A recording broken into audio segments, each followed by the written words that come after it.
Hi, my name is Rachel Rosenberg. I am a Forest Service AmeriCorps member with the Appalachian Forest National Heritage Area. My contribution to Discover Nature Day, I am going to teach about entomophagy. What is entomophagy? So you might have heard of entomology, which is the study of insects. Entomophagy is the practice of eating insects. Why eat bugs? They are a very low impact source of protein. So insects take a lot less water and land resources to raise than other more conventional livestock like beef and pork. Insects are also a very low emission source of protein as compared to cattle in particular. Eating insects also has a myriad of nutritional benefits. Many edible insects provide not only a lot of protein, but a lot of other nutrients as well, such as calcium and iron.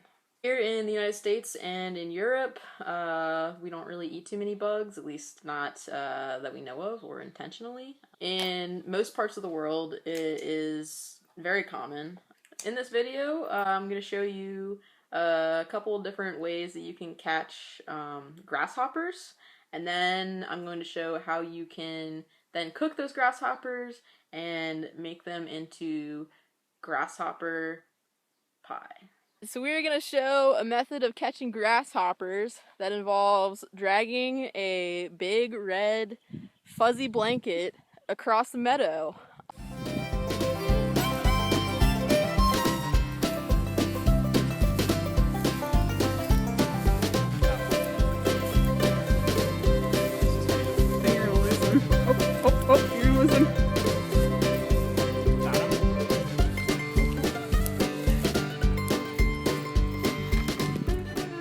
So, using this method, we've got a pretty good haul. You can see how many we got. We got about, I don't know, 10 or so. Now we're going to show a method of catching grasshoppers in the field using nets.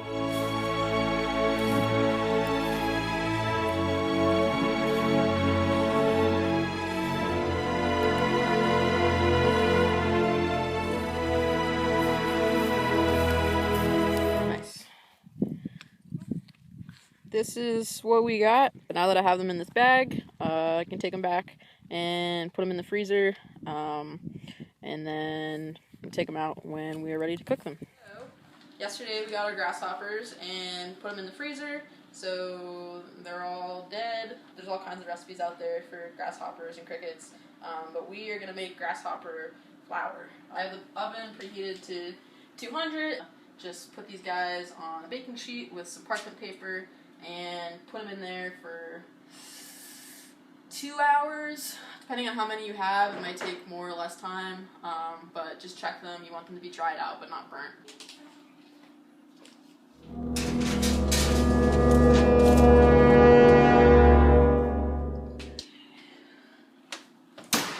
Now that we have our roasted grasshoppers, we are going to grind them up in your electric coffee grinder.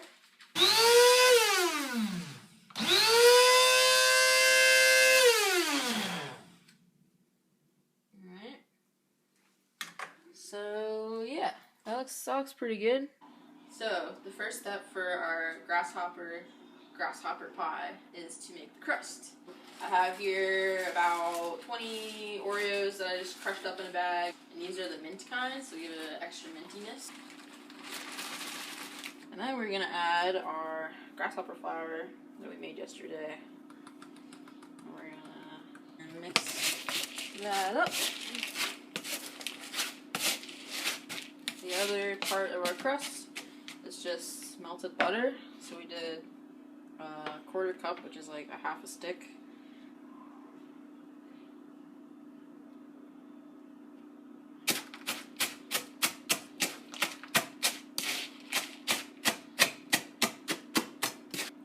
So now our pie dish, just grease it with more butter just to make it crust doesn't get stuck to it.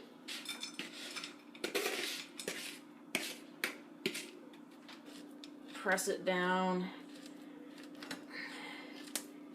and make it into a solid, continuous crust. If you have any like little holes in it, you want to try and fill that in.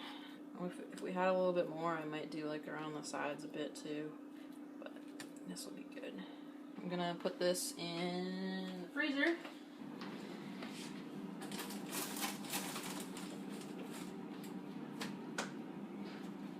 Now we're going to make the filling for the grasshopper pie.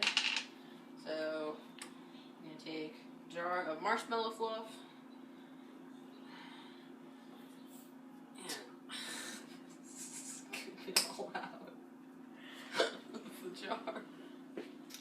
After you get all of the, or most of the fluff out of the jar, you're going to do half a teaspoon of mint extract.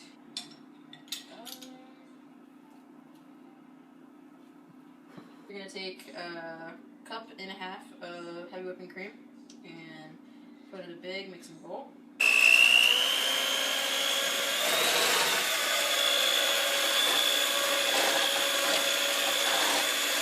Now you have your whipped cream, and you're going to gently fold it into the marshmallow fluff mint mixture.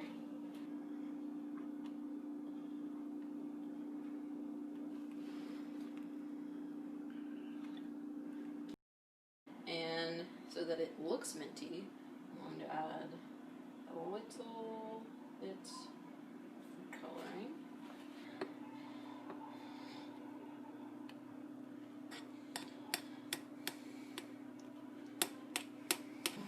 Put it on our crust.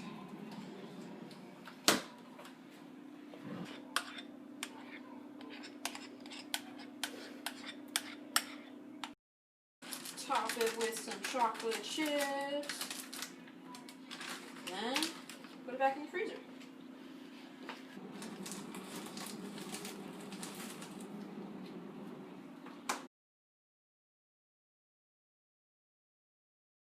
Tastes minty. It's good. I like it, and I can't taste the grasshoppers, so we're good.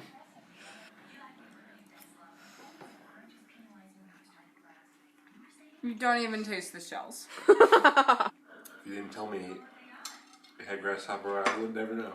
So I hope that now you're feeling inspired to start eating bugs. A few safety notes before you get too deep into entomophagy. Beware of poisonous bugs. Not all bugs are edible, so you should know what you're eating. Don't eat raw bugs. Always cook them, no matter what type you're collecting. Depending on what you're collecting, there's some that, in addition to cooking, you may have to purge in some way because of what they have been eating. Some slugs and worms may have eaten mushroom that is not good for humans. You can either manually remove their guts or their gut contents, or you can keep them in a terrarium for about a week and feed them on cornmeal. The cornmeal will replace any toxic contents that were in their gut. You should not eat bugs if you are allergic to shellfish. Their exoskeleton is made out of chitin, which is the same protein that makes many people allergic to shellfish. If you're interested in getting deeper into entomophagy or eating bugs, there are tons of resources online and books. One that I like in particular that I have used is the Eat a Bug Cookbook by David George Gordon. So thank you all for watching. Hopefully you learned some good tips for how to get started with eating bugs. Special shout out to the Potomac Highlands Cooperative Weed and Pest Management Area for putting on Discover Nature Day and making it this innovative virtual event this year. And go eat bugs!